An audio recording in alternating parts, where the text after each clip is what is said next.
Kiss me, pretty boy.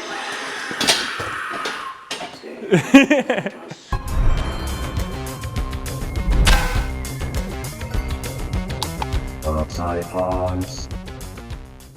Whoa, slow down there, cowboy. You wouldn't want to get hurt now, would you? Right here we got us a fine specimen, no doubt about it. Animated drop-down scarecrow, coming from way yonder in Party City. Bless its soul. They don't make them like they used to. Party City's dead, but the drop-down scarecrow, the animated drop-down scarecrow, still lives on in our hearts and in this box. Now you see, the idea here today is that we take it out of the box and then we can play with it. I love playing with scarecrows, especially if they're animated and dropping down. Oh my goodness, oh wow, look at that hat. What the?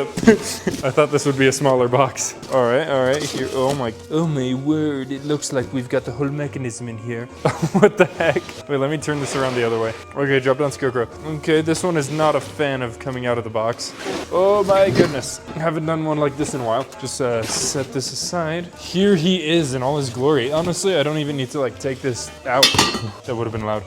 Look, here it is. That's all you need to see. That's the animated scarecrow. Ooh, the animated drop down scarecrow. You could pull off the same effect, just drop it down on somebody, like throw it at somebody or something. Just take this. It's just like when I throw the jumping spider at people, it's much more effective. Anyways, I can kind of guess how this goes.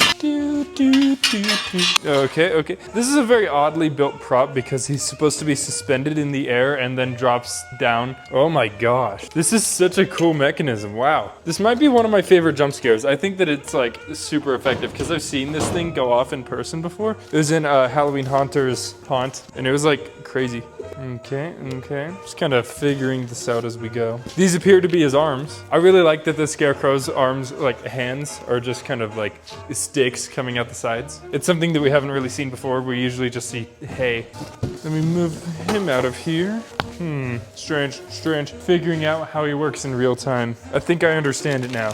Look, I'll build this prop, but if Catnap doesn't tell me a bedtime story tonight, then I'll be very disappointed. Like, prepare for a world of hurt and pain and suffering.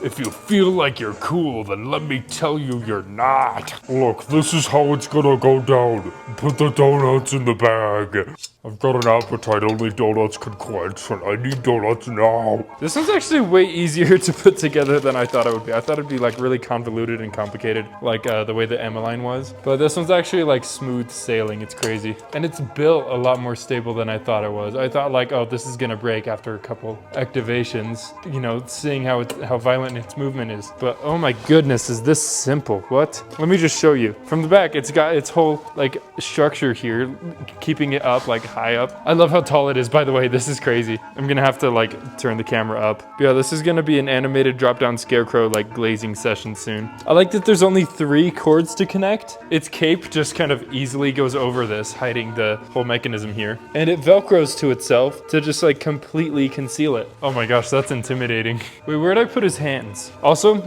easy place to grab it and move it. I'm gonna turn this camera up a bit because this is one of those rare occasions where the prop is too tall. All right, there we go. Let's add in the hands, or I mean like in quotes, hands. They're not like anything crazy.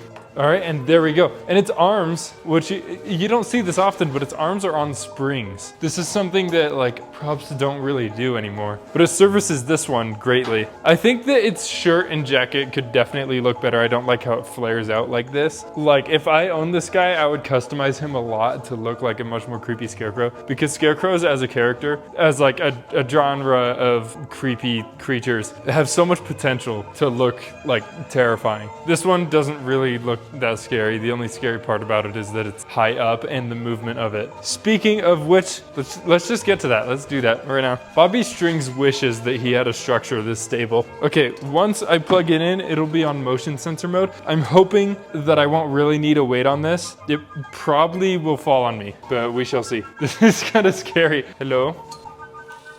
Ooh. Holy crap, that is loud. So I missed it. I need to be right in front of it. Don't mind me just casually like fixing the creepy cloth on his arms. It's like instincts to just kind of go up to things and like fix its clothes and stuff. That rise up is really ominous. Just the slow like levitating of it. I could imagine seeing that as you're like passing by. Go, go, go, go, go, go. Holy crap. Hey, it doesn't really need a weight. That's awesome. Like a weight will service it very well because it definitely wobbles back and forth. But it's not like an Emmeline situation where you need like a billion weights for it to like not faceplant on the ground and break. Catch me, pretty boy. That's awesome. And look at him from the side. I think that this would be good to like demo him from the side because this doesn't take up too much space. It's like really efficient. I hope this mech gets used more. Okay, let's see him go again from the side.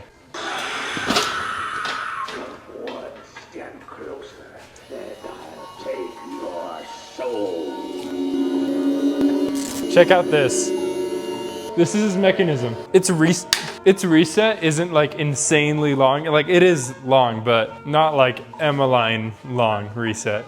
I feel like this is kind of the perfect jump scare. The only thing that it's lacking in is like just the cosmetics. You'd have to customize them to make them actually scary. You know, aside from the animation, which is super freaky, especially in the dark, and to people who don't expect what it does and how fast it moves. But just by default standing there, this is kind of goofy looking clothing. I appreciate the creepy cloth that is covering like all of it. But I mean like just the shape of the clothing, the way it just like comes out like that and everything and like the kind of wimpy legs. So you can close up the shirt on the back and make it more cylindrical, but it needs the space open out the back for the like mechanism to stick through since he's attached in the back. I like the idea with the sticks coming through. So he's a much more like minimalist scarecrow. Yeah, I think the major fix would be just kind of making him look more realistic. Probably my second favorite jump scare animatronic, right behind Emmeline. But it is close because this one like is a lot more convenient. Doesn't take up as much space as Emmeline, not hardly as much. It's really ominous the way that it rises up and doesn't need as much weight on the bottom. So I don't know, I feel like Emmeline's, these two might be tied, Emmeline and this jump scare, because this one's crazy. This one's definitely a faster scare because it has gravity helping it. Yeah, I don't know, I don't really have very much mixed feelings about this guy because he's a genuinely like really good animatronic, just kind of standalone. Just customize its clothes and maybe its face. But the animation and like structure is crazy solid. Very, very simple and very, very effective. I would recommend him if he was still available to buy. Hopefully he will come back in some way, shape, or form, or this mech will be used somewhere else. I want to thank Halloween Haunter for lending me this animatronic, and I will see you in the next video. Bye bye.